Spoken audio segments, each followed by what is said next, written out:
పవన్ కళ్యాణ్ ముఖ్యంగా వీర మహిళలుగా పిలిచేటటువంటి మహిళలందరూ కూడా ముఖ్యంగా ఈరోజు ఆవిర్భావ సభలో ప్రధాన భూమిక అయితే పోషిస్తున్నారని చెప్పాలి.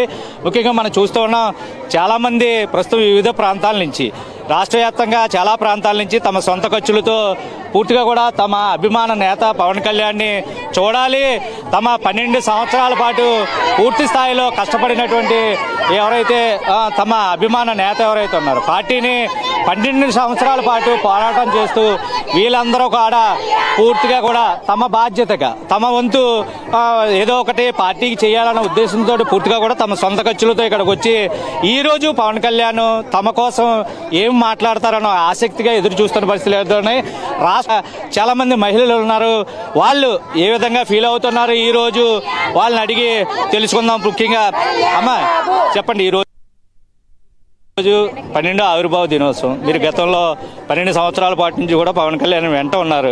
ముఖ్యంగా పురుషుల్లో సగభాగం స్త్రీ అంటారు.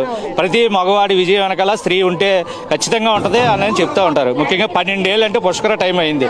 మీరు ఎలా ఫీల్ అవుతున్నారు? మీ నాయకుడిని చూడడానికి వచ్చారు, ఇవాళ మీరు ఆయన మీకు ఏం చేస్తే బాగుంటుందని అనుకుంటున్నారు? మేమైతే ఎంత సంతోషంగా ఉన్నామంటే ఒక సంక్రాంతి పండగ కూడా మేము ఇంత సంతోషంగా లేమనుకుంటా. ఎందుకంటే ఎన్నో అవమానాలు, ఎన్నో ఆటుపోట్లు, ఒక్క సీటు సంపాదించినోడు, ఒక్క చోట ఒక్క పోటీ చేసి ఎక్కడ గెలవనోడు మీకు అసలు ఎలా నాయకుడు, ఆయన నమ్ముకుని మీరు ఎలా ముందుకెళ్తున్నారు అన్న వాళ్ళకి చెంప దెబ్బ తగిలింది. ఈ రోజున చెంప దెబ్బ ఈ రోజు అసలు వాళ్ళ మా ముందు తలెత్తుకోవడానికి కూడా పనికి రాకుండా ఉన్నారు. ఎందుకంటే ఎన్నో అవమానాలు పడినా, ఎన్ని మాటలు పడినా ఆయన ఏంటో నిరూపించుకున్నారు. ఒక వీర మహిళకైనా ప్రత్యేక స్థానాన్ని ఇచ్చాడు. ఈ రోజు ఎర్రటెండ తిండి తిన్నామా లేదా తర్వాత సంగతి, ఇలాంటి ఎండలో కూడా ఉన్నామంటే కేవలం ఇంతటి అభిమానం ఆయనకు మాత్రమే సొంతం అండి. నేను హైదరాబాద్ నుంచి వచ్చాను, షేరిలింగంపల్లి. నా పేరు నాగలక్ష్మి. మీరు చెప్పండి, మీరు ఎలా? నా పేరు వెంకటలక్ష్మి సార్, బెంగళూరు నుంచి వచ్చాను. మాది యాక్చువల్గా నేటివ్ ప్లేస్ వచ్చేసి అన్నమయ్య జిల్లా రాయచోటి తాలూకా సార్. చిన్నమండ్యం బల్జపల్లి నుంచి వచ్చాను. అన్న మీద ఉన్న అభిమానంతో బెంగళూరు నుంచి వచ్చాను సార్.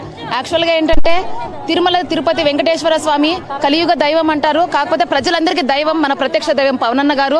ఆయన కోసమే మేము అందరం ఇక్కడికి వచ్చాము, ఆయన చూడ్డానికే వచ్చాము. ఆయన గెలిపించడానికి మహిళలకి తోడుగా అండగా ఉంటారనే ఉద్దేశంతో ఆయన కోసమే మేము ఇక్కడికి వచ్చాం సార్. జై జనసేన, జై పవనన్న. మీరు చెప్పండి, మీరు ఏ విధంగా ఫీల్ అవుతున్నారు? మీరు ఎక్కడి నుంచి వచ్చారు? మాది రాజమండ్రి అండి.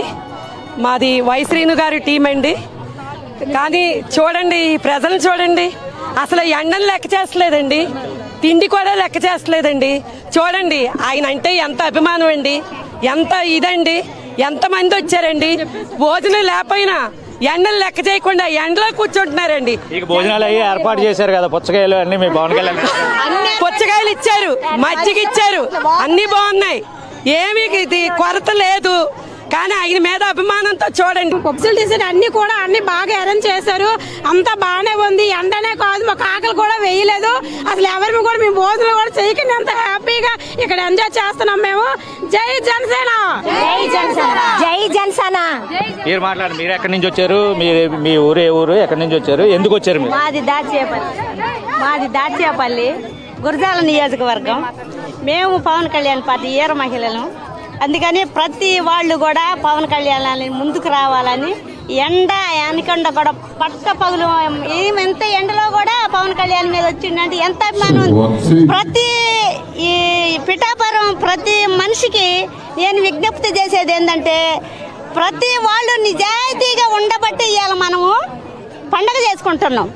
ఒక నరకాసురుడు చచ్చిపోతే మనము ఎలాగా మన దీపావళి జరుపుకుంటున్నామో అలాగే ఇవాళ మనం పండుగ జరుపుకుంటున్నానికి కారణం ఏంటంటే మన పవన్ కళ్యాణ్ గారు. అందుకని కాబట్టి ప్రతి వాళ్ళు కూడా దీంట్లో సామాన్యులైన అందరూ పాల్గొని ప్రతి వాళ్ళు ఎన్నికి తగ్గకుండా ముందుకొచ్చి ధైర్యంగా ఓటేసి ఇవాళ మనము ఈ పండుగ జరుపుకోవటానికి మనకి ఆనందం కలగడానికి కారణం మన పవన్ కళ్యాణ్ గారు. ప్రతి ఒక్క నియోజకవర్గం ఎమ్మెల్యే కూడా మన పవన్ కళ్యాణ్ గారు చెయ్యాలని వీధి వీధికి ఒక గుండె ఇప్పుడు కూడా వైసీపీ పోయినా కానీ వాళ్ళు ప్రతి ఒక్కసారి అధికారంలో ఉండి వాళ్ళు వీళ్ళని గెలికి రచ్చరచ్చంగా ఇప్పుడు కూడా చేస్తూనే ఉండరు. వీళ్ళందరినీ పట్టుకోవాలంటే మన పవన్ కళ్యాణ్ గారు మళ్ళీ గ్రామాలు తిరగాల్సిందే, వీళ్ళందరినీ ఏరిపారేయాల్సిందే. ప్రతి ఒక్క రైతుకి మనము చనిపోతే ₹1,00,000 ఇవ్వటం గొప్ప కాదు. ఇవాళ మనం ఒక రైతు అన్నం తినాలంటే, ఒక పేదవాడు అన్నం తినాలంటే ఒక విత్తనాలు నకిలీ